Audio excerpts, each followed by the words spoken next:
दोन दिवसांपासून गडचिरोली जिल्ह्याला पावसाने अक्षरशः झोडपून काढले आहे। गडचिरोलीच्या उत्तर भागातील कोरची, कुरखेडा, देसाईगंज, आरमोरी आणि धानोरा या तालुक्यात सर्वाधिक पाऊस झाला आणि या पावसामुळे मोठी पूर परिस्थिती निर्माण झाली आहे। आपण बघू शकता गडचिरोली नागपूर हा राष्ट्रीय महामार्ग काल सायंकाळी 6 वाजतापासून बंद झाला आहे। नागपूर मार्गावरील पाल नदीवरील ही स्थिती आहे। पाल नदीवर मोठ्या प्रमाणात पाणी आला असून काल सायंकाळी 6 वाजता नागपूर गडचिरोली हा मार्ग वाहतुकीसाठी बंद करण्यात आला।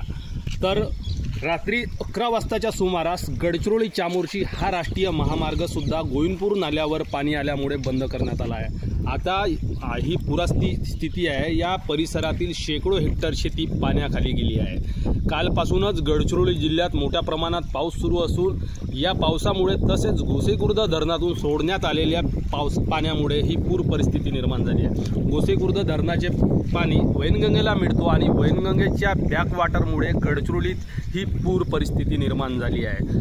मध्य प्रदेश राज्यामध्ये मोठ्या प्रमाणात पाऊस पडत आहे। या पाण्याचा गोसेखुर्द धरणावर परिणाम झाला आणि गोसेखुर्द धरणातून पाण्याचा विसर्ग सुरू करण्यात आला। या विसर्गाचा आता गडचिरोली जिल्ह्यात परिणाम सुरू झाला आहे। गडचिरोलीतील 2 राष्ट्रीय महामार्ग सद्यस्थितीत बंद आहेत। हे मार्ग बंद पडल्यामुळे दोन्ही बाजूला वाहनांच्या मोठ्या रांगा लागलेल्या आहेत। काल रात्री 10 वाजताच्या सुमारास आरमोरी ठाणेगाव लगत असलेल्या गाढवी नदीवर एक महामंडळाची बस आणि एक खाजगी बस अशा 2 बस पाण्यामध्ये टाकल्यानंतर इंजिन बंद पडल्याने अडकलेल्या होत्या। त्या बसना प्रशासनाने रेस्क्यू करून दोन्ही बसमधील प्रवाशांना सुखरूप बाहेर काढले।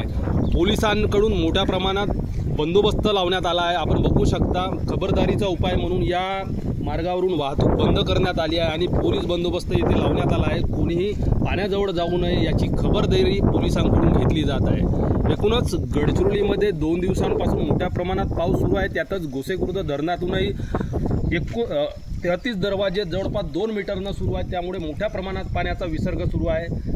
कालपासूनच निर्माण झालेली ही पूरस्थिती आजही गडचिरोलीत कायम राहण्याची शक्यता आहे। गडचिरोलीत आता पावसाने काहीशी उसंत घेतली असली तरी गोसेखुर्द धरणाचे पाणी आता गडचिरोलीत पोहोचले असून ही पूरस्थिती आज सायंकाळपर्यंत पाणी जर गोसेखुर्द धरणातून बंद करण्यात आले नाही तर ही पूरस्थिती आज सायंकाळपर्यंत कायम राहण्याची शक्यता वर्तवली जात आहे।